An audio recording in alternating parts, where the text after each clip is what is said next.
At dito tayo sa patungkol sa inaasahang magiging mahusay na weapon ng Hinebra lalo na sa hinaharap. So siguro naman familiar kayo or familiar ang ilan sa inyo sa 6'3" forward na ito na si Jan Abyss. Siya nga po ang naging 23rd overall pick ng Hinebra this season. So alam nyo bang bilib si Coach Tim din dito sa nasabing manlalarong ito? Sa mga hindi nakakaalam galing ito sa program ni Coach Olsen sa Perpetual. So plano pala ni Coach Tim na bigyan si Jan Abyss ng pagkakataong mas makapa-improve pa sa team kung saan hanggang sa makuha raw nito ang full potential niya sa laro. Kung saan gagawin nga nila rito mapataas pa ang ranking nito sa team gamit ang kakayahan niya. Gaya ng ginawa nila sa pag-develop nila kay Radko, Jason David at sa kapwa rookie niya na itong si Sunny Estelle. So nararamdaman nga raw kasi nitong si Coach Tim na maganda ang future nito sa liga. Kaya gusto nila i-develop pa ang player na to gaya ng ginawa nga nila sa mga ibang manlalaro nila. So asahan, maraming pahihirapan din sa hinaharap ang rookie na ito ng Hinebra dahil balita ay mala Scottie Thompson ang rebounding skills nito at mala Olsen Arcela ang opensa. So maturity na lang talaga sa tingin natin ang dinidevelop pa rito ng Hinebra. So magandang piyesa ito. Kagandahan kay Jan Abyss. Nakuha na niya ang loob ni Coach Tim So asahan na baka nga maging armas pa ito ng Hinebra, especially this upcoming PBA Commissioner's Cup sa Season 50. Kung maganda ang magiging development na niya sa ensayo ng Hinebra. So balita nga, nung nakaraang araw na may guest team na papasok sa PBA Commissioner's Cup. At ito nga ay ang Black Bears. So bagamat pinaplansya pa or inaayos pa ng mabuti ang patungkol rito.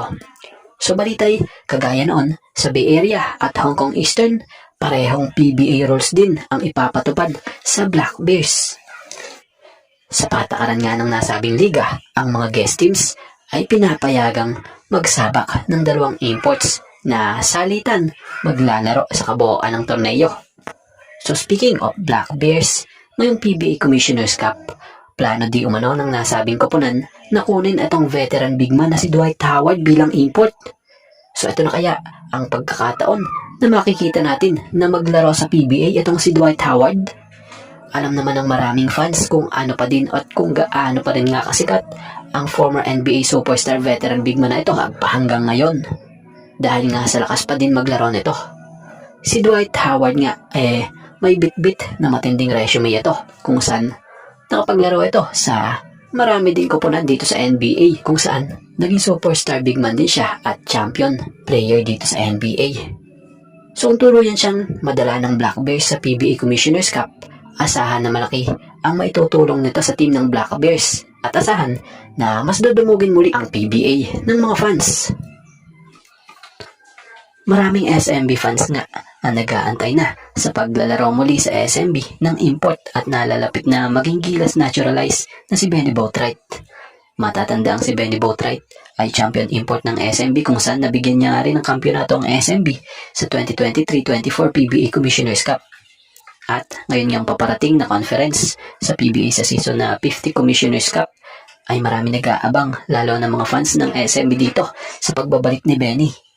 Kaya lang mukhang malabo pa sa ngayon itong mangyari dahil na nga sa conflict ito sa schedule ni Benny.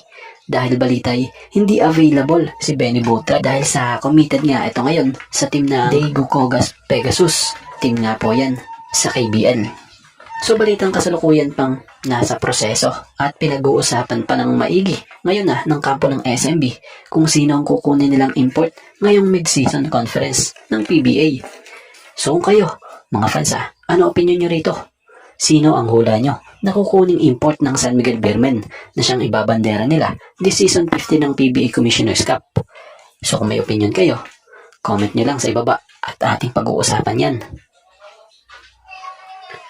So official na nga po na maglalaro sa PBA ngayong upcoming PBA Commissioner's Cup this season 50. Etong Black Bears. Kinumpirma nga ito ng nasabing liga na nag-sign na nga po di umano ang Macau Ball Club na ito ng Memorandum of Agreement to compete bilang special guest ng team sa paparating na PBA Commissioner's Cup na kung saan magbubukas sa Marso 11. So itong ang Macau Black Bears ay pangatlo na na team na makakapaglaro sa Commissioner's Cup dito sa PBA. Sumunod sa mga naging stint ng Bay Area Dragons and Hong Kong Eastern sa mga nakaraang seasons. So batay nga sa nasabing PBA Commissioner, batay sa pagkakaintindi natin so parehas nga raw po yung competition guidelines and concessions extended sa nakalipas na guest teams na siyang i-apply sa Black Bears. So sa madaling salita, parehas lang ang patakaran na mangyayari sa Black Bears at sa mga nakalipas ng mga naging guest teams dito sa PBA. So same rules.